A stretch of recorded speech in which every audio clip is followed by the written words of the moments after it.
But yeah, let's get on to some Jujutsu Kaisen. Let's do it. So we got JJK episode 8. Shibuya Incident is the title. Very They creative. said the name of the arc. Ooh. Ooh. I didn't think much happened in this episode, but um, JJK is coming back with some pretty decent fight scenes here. Unfortunately for Dan, I don't think there's going to be any more mechs, so I'm sorry about that, bud. We got bug monsters, so it's working okay. Okay, okay, I don't yeah, I don't have a like thing for bug monsters, but it was different. I like different. okay, okay, you know, it helps you savor the flavor of the mech. I understand. But yeah, Yuji ends up fighting a bug curse in this episode, and it seems like Geto and the special grade curses have set a pretty good trap for our boy Gojo inside of the veil. So the episode starts with Gojo figuring out what the veils are for. He says that, but doesn't deliver that information to us, which I thought was cool. Then he ends up running into the special grade curses. Gojo's got to talk his shit. He's like, you know what? You guys don't have an excuse this time to lose. And then it cuts. Start the intro, get through the intro, and we're back at Team Mei, which is Yuji, Oi Oi, and Mei. Oi Two oi. double names. How do you say that, bro? That UI? was wee wee or way way. Wait. I'm going Oi. Oi oi. Wait. Is it wait? Is it really wait? I don't know, but you say oi oi, and all I can think of is a bunch of freaking Cockney bastards at a bar singing some punk music, dude. I'm going with it could be UA. Yeah, it could be UA.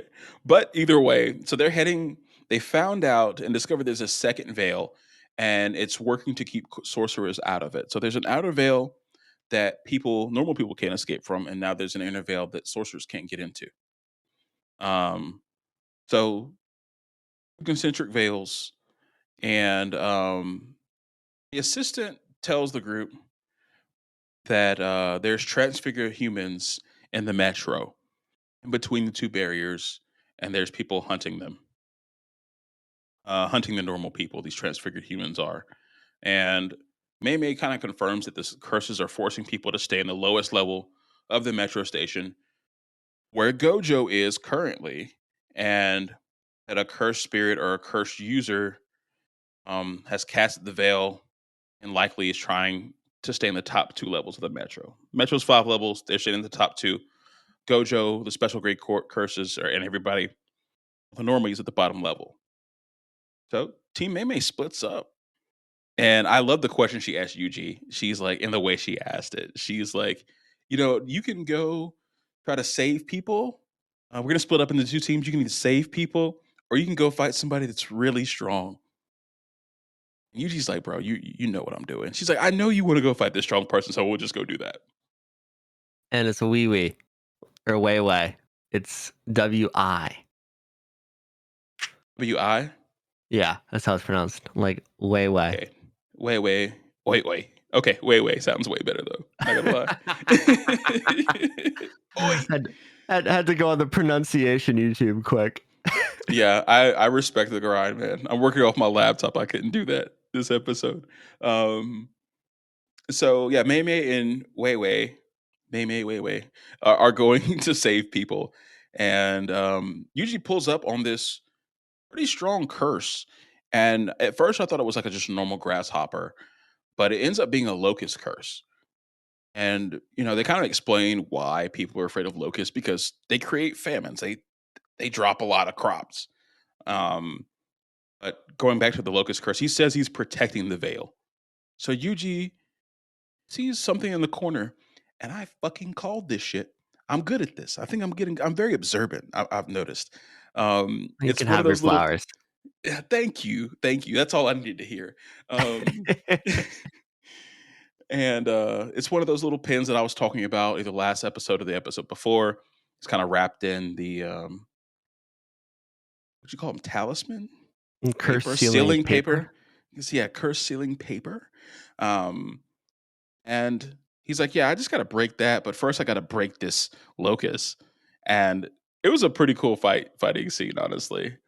The locust has some very strong jaws and forearms, and Yuji pretty much low diffs it.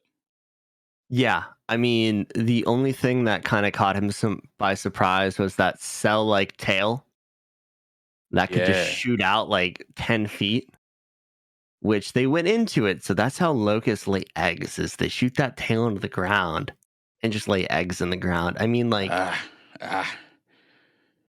I mean, if a plague of locusts was this easy to beat, I think we would have had a little easier time in, good old days Egypt. You know, man, it just hearing you say that made my skin crawl all over again. I don't have a problem with bugs, honestly, but just the visual they put with like the locusts laying their eggs in the ground and how they do it really had me fucked up. And honestly, in college, I took a whole entomology class, and it was focused solely on bugs, and I never got that weirded out from how I got weirded out watching this part of this episode. And so that's saying something. Definitely. Did So you feel that way at all? no, not at all. Oh shit. Okay. Does not bother me, man. The only thing that bothers me Uh, is I like spiders. And it's not even that I okay. don't like spiders. I don't like the feeling of spider webs. Like when Interesting. I don't you're think anybody does. Yeah, they're when like yeah, very unsettling. like my garage has some spiders in it, and like you'll randomly like walk past something, you'll just feel like a spider web on your leg. You're like, oh, get me the fuck out of here. Yeah, the worst is like when like hiking or like walking through the woods and it's like a big spider web and you just walk right into it. Disgusting feeling. Doesn't bother me Another, as much in the woods. r- it still gets me, man. It still gets me.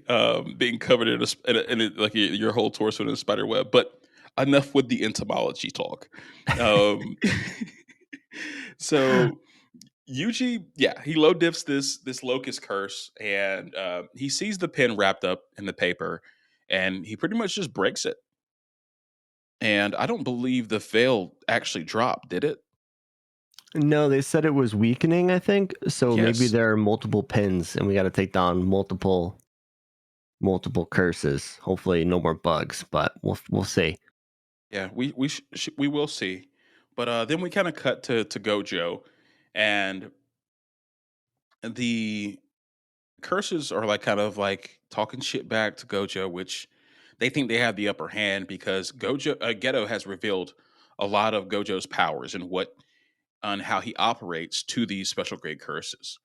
And he revealed that Gojo kind of works better when he's by himself because his attacks, although they're not AoE, they're very big, and he needs open space for like his teleporting and everything. Um, so he works better with no one else is around, and there's open space pretty much. And then he also mentioned, about trapping like the normal people there. He wouldn't be able to charge up his blue enough, do his high speed travel. And I believe Ghetto called, he's like to sorcerers, pretty much becomes like a Mack truck, very slow, sluggish. And he also can't use his domain expansion without crushing the civilians between the outer barrier, and his domain. So Ghetto's giving him some really great intel, and it's stuff I hadn't really thought about Gojo having these types of weaknesses. I just thought he was an all powerful sorcerer god. Until you put a bunch of fodder around them. Yeah. Yes, yes. He has to be careful now. He can't just blast you away with red, blue, and purple all the time. And Gojo, they kind of force him to focus on defense because he can't be too offensive. He can't use blue to destroy everything around him or for the high speed travel. And two of the curses attack him with domain amplification, which actually neutralizes Gojo's or really any cursed ability that it comes in contact with. There's like this moment where they're about to get a pretty good lick on him. He can't really move, and Gojo needs a minute to like understand what's going on. He's like, "Oh shit! Like I'm gonna have to use blue. I gotta get the fuck out of here." And it's really interesting to see Gojo on the back foot. I wasn't expecting that this episode. Were you? No, I wasn't expecting it at all. And one thing during this too is they compared domain amplification to the simple domains we saw in the last episode. So I think that's a new trick in their bag based on the intel they and like, watching it actually happen when they were fighting Mekamaru. So that's like a new That's trick in their true. bag. Yeah, so it was really good that Mekamaru, it was good for them that Mekamaru showed them that. So that they were like, "Oh, this is how we can actually hit him once we get him boxed in pretty much." Gojo's still handling them pretty well. He's not completely blasting them away because he can't. There's normal people everywhere around him. They're in a subway station, a metro. But we also hear flashback with Geto and Jogo, and Geto saying, "You don't have to beat him. You just gotta hold on for 20 minutes, and I'm gonna pull up with the prison realm." And I think this is the trap. Yeah, I think we're getting a little ceiling jutsu a la Naruto coming up. I mean, with a name like Yes. Prison Realm, you can't think it's anything else, right? It's a prison realm. I mean, I mean, what is it? He's just gonna it's show in up the and name. Gojo's just gonna get shanked 80 times. We already know that shit doesn't work. Um, That is but yeah, true. I didn't even think of that. that's what I thought you were making the joke about. Um, I but was yeah, making a prison joke. yeah. But yeah, this is the Gojo trap. They've done a Geto knows what he's doing.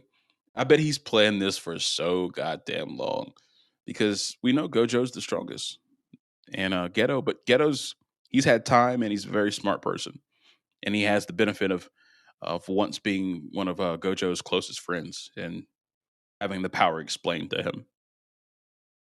Yeah, he's the perfect guy to take down. I mean, taking down your best friend's probably the easiest thing to do, right? You got all the Yeah. intel. Yep. Yep. Yep. He But probably yeah, knows more about him than almost anybody else. oh, easily. So it'll be interesting to see what happens in the next couple episodes. I mean, I don't know if they're gonna drag this out for 20 minutes, or if they're just gonna kind of do it quickly. But it'll be interesting to see how the next few episodes go. Yes. Yes. I kind of want to just see the look on Gojo's face if he does get trapped. His ego is so fucking big, I but know. I just want to see him humbled a little bit.